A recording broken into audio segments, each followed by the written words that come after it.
Hi everyone, welcome back to the Bible Project.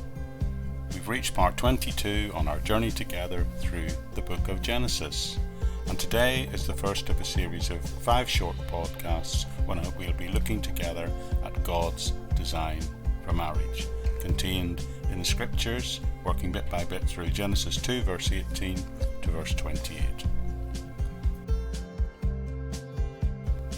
But I'll begin by just saying that when a couple come together to make a decision to get married, I'm sure they envisage what that marriage is going to look like and be like. Some couples plan to have children right away, other couples want to wait and to home build for a while, or perhaps travel together first before settling down to have a family. Some may even decide not to have children at all. But my main point I'm making here is that when a couple embark on marriage, they usually have some kind of future vision, some sort of anticipation as what that marriage might look like. And the question I would like to ask this morning is, when God contemplated the concept of marriage and created it, what did he have in mind? Did he have a plan, and if so, what was it? What I'd like to do this morning is to begin to work through these verses in Genesis over the next 5 episodes and make 5 points based on this passage about what the Bible teaches here about marriage. I think it's particularly important to look at this issue because in recent years we find the whole concept of marriage as described in the Bible being challenged, which is why I believe it's important as Christians to look and see what the Bible, and most importantly what Jesus, said about the concept of marriage.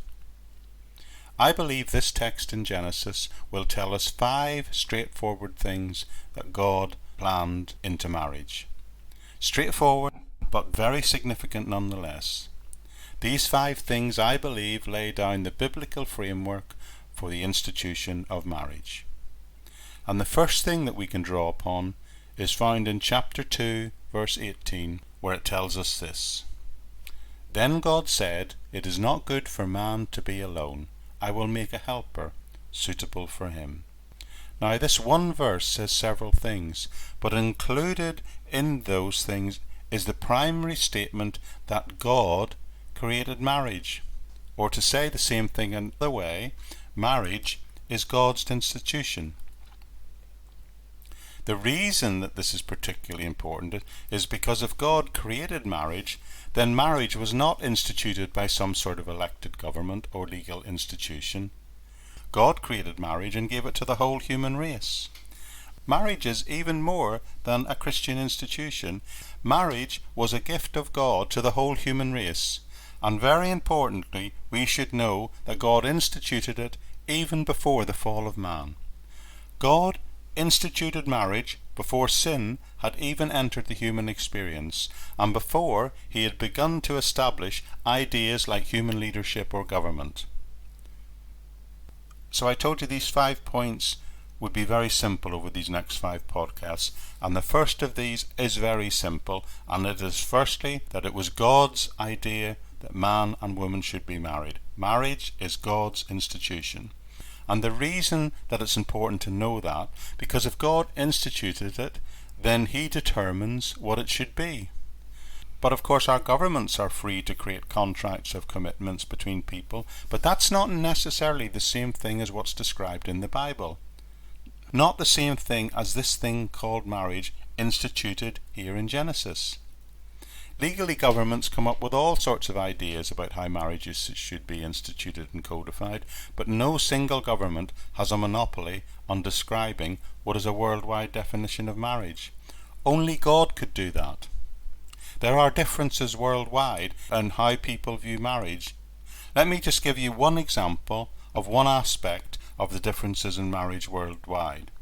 The legal age of consent for marriage varies greatly around the world. In Africa and Equatorial Guinea, it's 12. In Djibouti, it's 13. In South America and Colombia, it's 14. And in Antigua, it's 15. In Turkey, it's 17. And in Asia and South Korea, it's 19. And in fact, it's 21 in Singapore. Did you know there are even differences on the age of consent for marriage within the UK, with Scotland being 16 and the rest of the UK being 18? And of course in the USA, the age of consent for marriage varies between 14 and 21, depending on the state in which you live and other circumstances. So my first observation today is that God created marriage, and as such, God defines what it means. And that is the first biblical decree of what marriage, as described in the Bible, looks like. The second biblical guideline we shall take a look at in the next episode. Okay everyone, that's it for this time. Now the place to go for all the links to this ministry and other ministries and podcasts that I do is the podcast notes section of this podcast on the Buzzsprout website. There you'll find links to the Facebook page, my YouTube channel, the sister podcast, the Living in Faith Everyday podcast, and also links even to my SoundCloud page where I create the background music and sound design for this podcast. And there's also, even if you're that way inclined, a place where you can support the podcast and the other ministries to the tune of £1 a month, which really helps with the funding and costs of doing this. But other than that, I really trust you've been blessed by our time together, and I hope to see you all here again very soon.